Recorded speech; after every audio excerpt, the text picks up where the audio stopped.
هي الحلقات تحفظني بآيات من القرآن، هي الحلقات تملأني بحب المصطفى العدنان، هي الحلقات تحفظني بآيات من القرآن، هي الحلقات تملأني بحب المصطفى العدنان، وأخلص نيتي دوما لرب واحد ديان بروح ملؤها طهر. Sure Yusuf tefsiri 37. ayetin başlap okuyumuz inşallah. Bismillah, elhamdülillah ve salatu ve selamu ala Resulillah ve ala alihi ve sahbihi ve sellem. Esselamu aleyküm ve rahmetullahi ve berekatuhu. Tövende dehtanlağa İbn Kathir rahimuhullah'ın Kur'an-ı Kerim tefsiri Uygurca tercümesi Yusuf suresi 37. ayetinden başlap okuyumuz inşallah. Ba'de euzu billahi mineşşeytanirracim. Yusuf aytdi: "İkkinlarga sirtdan tamak kirishdan burun onun nima ekanligini sizlarga aytib beralayman. Bu Rabbim menga bildirgan narsalardandir. Shubhisizki men Allohga ishonmaydigan, oxiratni inkor qiladigan qavmning dinini tashladim. Men ajdodlarim İbrahim, İshaq, Yaqublarning diniga ergashdim. Hech qandaq narsani Allohga shirik keltirish bizga loyiq emas. Bu Allah'ның bizga va insonlarga qilgan marhamatidir. Lekin insonlarning to'lisi shukr qilmaydi." Yusuf alayhissalom tushga ta'bir berishdan ilgari bu ikki kishini Alloh taolaning bor va birligini tonishga da'vat qilganlik. Yusuf alayhissalom u ikkisiga ularning qandoqli tush ko'rsa, o'zining u tushining ta'birini biladiganligini, u tush amaliyotda yuz berishdan ilgari uningga ta'bir beralaydiganligini xabar qiladi. Shunga u mundaq deydi: "Ikkinlarga sirtdan tamoq kirishdan burun uning nima ekanligini sizlarga aytib beralayman. Bu menga faqat Alloh taolaning o'rgatgan bilimlardir. Chunki men Alloh taolani va qiyomat kunini inkor qiladigan, qiyomatda savob, jazoning borligini umid qilmaydigan kofirlarning dinidan yiroq turdim. Men ajdodlarim İbrahim, İshaq, Yaqublarning diniga ergashdim. Kufrlikni va shirklikni tashladim. Ayni shu payg'ambar alayhissalomning yo'liga mangdim. Alloh taolaning marhamati va salomi ularga bo'lsin.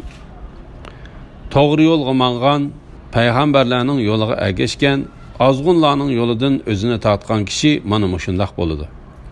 Alloh taolo haqiqatan uning qalbini to'g'ri yo'lga boshlaydi. Uningga bilmagan narsani o'rgatadi. Uni yaxshilik qilishda kishilar ergashadigan peshvo, to'g'ri yo'lga chaqiradigan dohi qiladi. Hech qanday narsani Allohga shirik keltirish bizga loyiq emas. Bu Allohning bizga va insonlarga qilgan marhamatidir. Bu Alloh taolaning bor va birligini e'tirof qilish bo'lib, hech shirki yo'q, yolg'iz Alloh taoladan boshqa iloh yo'q deb iqror qilishdan iboratdir. Alloh taolo tavhidni bizga vahiy orqali bildirdi va bizni uni tonishga buyurdi. Payg'ambarlarni tavhidga chaqiradigan da'vatchi qilish orqali tavhidni insonlarga tonitdi. Lekin insonlarning to'lisi shukr qilmaydi. Ya'ni ular Alloh taolaning o'zlariga payg'ambarlarni avatish orqali ato qilgan ne'matini tonimaydi. Balki Allohning bergan ne'matiga kufrlik qilgan va o'z qavmini ozdirish bilan halokat mavqasiga tushirib qo'yganlarni ko'midingmi?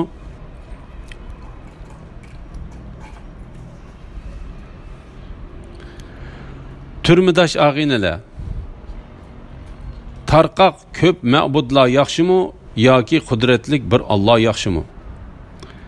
Sizlarning Allohni qo'yib ibodat qilayotganinglar faqat sizlar o'zinglar va ota-bobonglar atib olgan butlarning va g'ayrining nomlaridan iborat.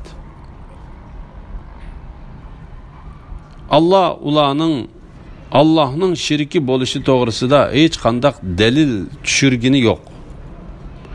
Ibodat va din barasidagi barcha hukmlar faqat Allohga mansub. U sizlarni faqat o'ziga ibodat qilishga buyurgan. Bu to'g'ri dindir. Lekin kishilarning to'lisi buni bilmaydi. Ondan Yusuf alayhissalom haliq ikki kishiga so'z qilishga yuzlanib, ularni hech shirki yo'q, yolg'iz Alloh taologa ibodat qilishga, qavmlarining Alloh taoloni qo'yib cho'qinayotgan butlaridan yiroq bo'lishga chaqirib mundaq dedi. Tarqaq ko'p ma'budlik yaxshimi yoki qudratlik bir Alloh yaxshimi? Ya'ni hamma narsa uningga bosh egadigan, g'olib, buyuk va katta bo'lgan bir Alloh yaxshimi?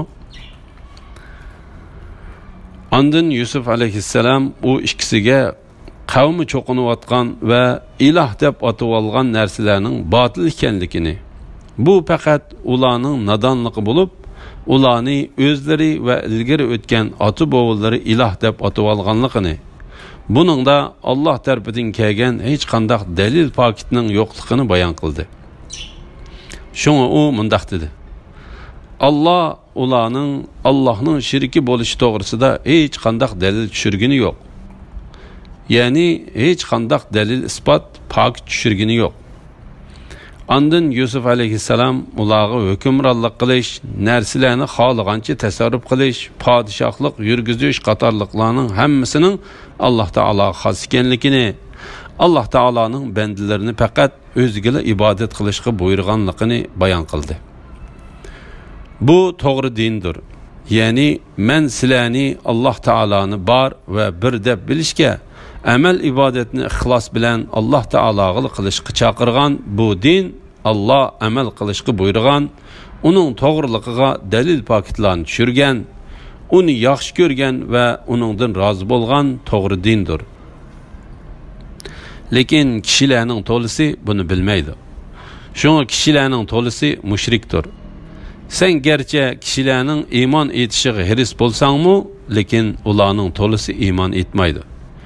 Yusuf alayhissalom u ikkisini tavhidga da'vat qilib bo'lgandan keyin ularning tushiga ta'bir berishni boshlab mundaq dedi: Turmudosh og'inilar, sizlarning biringlar zindondan chiqib xo'jayiniga aroq qo'yib berdi. Ya'ni saqiylik vazifasini o'taydi. Yana biringlar darg'a isildi. Kallasini qushlar yeydi. Sizlar so'ragan ishlar hukm qilinib bo'ldi. Yusuf alayhissalomning turmudoshlarining tushlariga bergan ta'biri. Yusuf alayhissalom u ikkisiga mundaq dedi: Turmudosh og'inilar, sizlarning biringlar zindondan chiqib xo'jayiniga aroq qo'yib berdi. Ya'ni saqiylik vazifasini o'taydi. Bu odam aroq siqib tush ko'rgan odam edi. Lekin Yusuf alayhissalom yana birisining qayg'urmasligi uchun bu odamni muayyanlashtirmay, aniqsiz holatda qoldirib mundaq dedi: Yana biringlar darg'a isildi, kallasini qushlar yeydi. Bu odam beshida non ko'tarib turgan holatda tush ko'rgan odam edi. Ondan Yusuf alayhissalom u ikkisiga bu ishning haqiqatan shundoq putilganligini, uning cho'qim yuz beradiganligini bildirdi. Chunki qushning putiga esilib ko'rgan tushga ta'bir berilmasa, u tush reallikka aylanmaydi. Agar uningga ta'bir berilsa, u reallikka aylandi. Savri Abdullohning mundaq deganligini rivoyat qiladi. U ikki yigit ko'rgan tushlarini Yusuf alayhissalomga deb berib, ta'bir berishni so'raydi. Yusuf alayhissalom tushning ta'birini ularga deb berdi. Shuning bilan ular biz hech tush ko'rmadik deydi. Ondan Yusuf alayhissalom sizlar so'ragan ishlar hukm qilinib bo'ldi deydi. Yig'inchoqlab aytganda, kimiki yomon tush ko'rsa va uningga ta'bir bersa, u tush reallik aylanib qoladi. Her ishni Alloh taolo bilguchidir. Imom Ahmad Muaviya ibn Haydadin rivoyat qilgan hadis sharifda payg'ambar alayhisalomning mundaq deganligini rivoyat qiladi: Qushning putiga esilib ko'rgan tushga ta'bir berilmasa, u tush reallikka aylanmaydi. Agar uningga ta'bir berilsa, u reallikka aylandi. Yusuf aleyhisselam ularning ichidagi o'zining qutulishiga ishongan birsiga, Yusuf ularning ichidagi o'zining qutulishiga ishongan birsiga, ya'ni Soqiga, meni xo'jayinining oldida aslab qo'ygan degan edi. Xo'jayinining oldida Yusufni aslab qo'yishni shayton uningga unutildirdi. Yusuf zindonda bir necha yil yetib qoldi. Yusuf alayhissalomning Soqiga meni podshohning oldida aslab qo'ygan deganligi. Yusuf alayhissalom Soqining qutuladiganligini bilgandan keyin uningga darg'i esiladigan yigitning sizib qolmasligi uchun uningdan yoshirin holda mundaq dedi: meni xo'jayinning oldida aslab qo'ygan, ya'ni mening ahvolimni podshohning oldida aslab qo'ygan. Shayton u odamga podshohning oldida uning ahvolini aslashni unutildirdi. Bu shaytonning Alloh taoloning zindonda yetayotgan payg'ambarining borligidan podshohning xabar topmasligi uchun ishlatgan hiyla makri edi. Xo'jayinining oldida Yusufni aslab qo'yishni shayton uningga unutildirdi. Oyatdagi bir necha yil degan so'zga kelsak, Mujohid va Qatada 3 yildan 9 yilgacha bo'lgan oraliq ko'z tutildi dedi. Vahib ibn Munabbah Ayyub alayhissalom sinalgan bola ichida 7 yil turdi.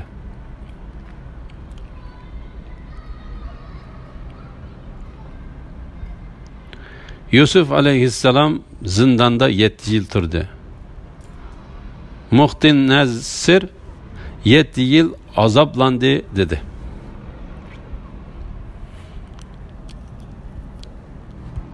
Padişah aytdi: men haqiqatan tushimda 7 urug' kalining 7 semiz kalini yeb ketganligini va 7 yeshil bashaq bilan 7 quruq bashaqni ko'ribdiman.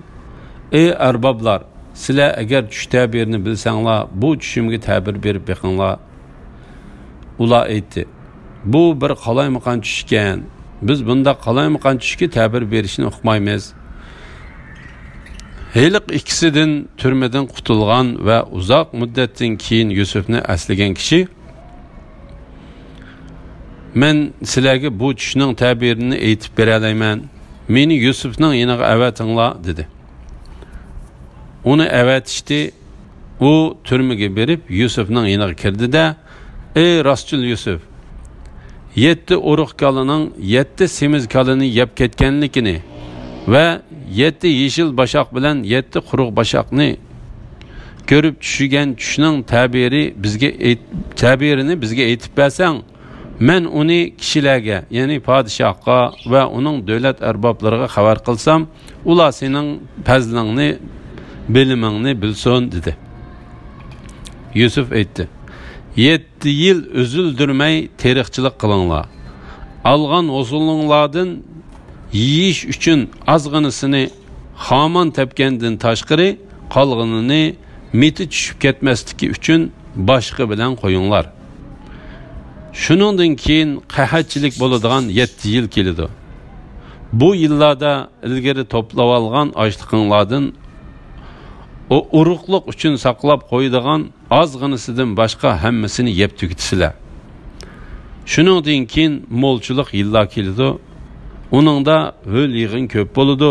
Kishilar mevalardan, turli ichimliklardan siqib mevalardan turli ichimliklarni siqib chiqaradi. Misr podshohining tushi. Alloh taolo Misr podshohining bu tushni Yusuf alayhissalomning zindondan izzat, ikrom va hurmat bilan chiqarilishi uchun sabab qilib, oldin ola o'rinlashtirgan. Bu mundaq voqelikdir. Podshoh bir tush ko'rdi. U tushidan qo'rqib ketdi va bu tushning ta'birining qandoq bo'ladiganligidan ansirab, ajablanib, kohinlarni, palchilarni, davlat arboblarini va amaldorlarni yig'ib, ularga ko'rgan tushini so'zlab berdi va ulardan bu tushga ta'bir berishni so'raydi. Ular qandoq ta'bir berishni bilolmay qoladi va podshohga o'zri aytib, bu bir qalaymaqan tush ekan. Ya'ni sening ko'rgan bu tushing qalaymaqan ekan deydi. Biz bunda qalaymagan tushga ta'bir berishni uqmaymiz. Ya'ni agar u qalaymagan bo'lmagan durust bir tush bo'lgan taqdirdami, biz uningga ta'bir berishni bilmaymiz deydi. Shu chaqda Yusuf alayhissalom bilan birga zindonda yotgan heliqi ikki yigitdan nijotlikka erishgini Yusuf alayhissalomni esiga oldi. Şeytan onunğa Yusuf alayhissalomning ishini podshohga aytishdan bir mezgil unutuldurgan edi. Bu yigit shu chaqda Yusuf alayhissalomni esiga elib, podshohga va bu tushlar to'g'riliq yig'ilgan odamlarga: "Men sizlarga bu tushning ta'birini aytib bera olayman. Meni Yusufning yeniga avatinglar. Ya'ni meni zindondagi rostchil Yusufning qishig'iga avatinglar" dedi. Ular uni Yusuf alayhissalomning qishig'iga avatdi. U uning qishig'iga kelib: "Ey rostchil Yusuf, 7 urug' kalining 7 semiz kalini yeb ketganligini va 7 yeshil bashaq bilan 7 quruq bashaqni ko'rib tushigan tushning ta'birini bizga aytib bersang" deb podshoh ko'rgan tushni uning so'zlab berdi. Podshohning tushining ta'biri: Yusuf alayhissalom yigitiga uni Yusuf alayhissalom topilgan ishni unutib qolganligi uchun ayblamasdan va tushga ta'bir berishdan ilgari zindondan chiqarilishini shart qilmasdan bu tushning ta'birini berib mundaq dedi: 7 yil uzildirmay teriqchilik qilinglar. Ya'ni sizlarga mo'lchilik bo'ladigan va yomg'ir ko'p yog'adigan 7 yil uzilmay keladi. Yusuf alayhissalom kalaga yil deb ta'bir berdi. Chunki kalı bilan yerlar og'dirildi. Yerlardan mol usul elindi. Bu mol usul 7 yeşil bashaqning ta'biridir. Ondan Yusuf alayhissalom ularni ana shu qahatchilik bo'lgan yillarda tayinadigan narsaga tavsiya qilib mundaq deydi: "Algan usullaringlardan yeyish uchun ozg'inisini xaman tepgandan tashqari, qolganini meti tushib ketmaslik uchun boshqa bilan qo'yinglar. Bu mo'lchilik bo'lgan 7 yil ichida algan usullinglarning qanchalik bo'lishidan qat'iy nazar, sizlar yeydigan miqdordagi usuldan boshqasini siz buzilib qolmasligi, uzoqroq saqlashga foydali bo'lish uchun isrof qilib etmay, az-azdan yeyishga qulaylik bo'lish uchun xaman tepmay, boshqa bilan elib qo'yinglar. Bu usuldan ocharchilik bo'lgan 7 yilda foydalansizlar. Mo'lchilik bo'lgan 7 yilning orqadanla ocharchilik bo'ladigan 7 yil uzilmay arqa-arqadan keladi. Ocharchilik bo'ladigan 7 yil 7 semiz kalini yeb ketadigan 7 urug' kalining ta'biridir. Chunki mo'lchilik bo'lgan 7 yilda elingan mo'l usul qurg'oqchilik bo'lgan 7 yil ichida yeyiladi. Ayni shu yig'ib qo'yilgan mo'l usul quruq bashaqlarning ta'biridir. Yusuf alayhissalom ularga qurg'oqchilik bo'lgan 7 yil ichida hech narsaning unmaydiganligini, ularning teriydigan uruqlaridan mahsulot ololmaydiganligini xabar qildi. Shunga u mundaq dedi: "Bu yillarda ilgari to'plab olgan ochliqinglardan uruqliq uchun saqlab qo'yadigan ozg'inisidan boshqa hammasini yeb tugatsizlar." Ondan Yusuf alayhissalom üzülmey qurg'oqchilik bo'ladigan 7 yilning orqadanla yomg'ir ko'p yog'adigan bir yilning keladiganligi, yurtlarda mo'l usul elindiganligi, ular insonlarning ilgariki odati bo'yicha zaytun, shakar qumichi qatorliqlardan yog', ichimlik va boshqa narsalarni siqib chiqaradiganligidan xo'sh xabar berdi. Alhamdulillah, Allah şükürler olsun. Yukarıda Yusuf suresi tefsirinden 49. ayetkiçe anladınlar. Ahirini keyin qitimliq o'qishimizda davomlashtiramiz inşallah. Ve sallallahu ala Muhammed ve ala alihi ve sahbihi ecmaîn. Esselamu aleyküm ve rahmetullahi ve berekatuhu.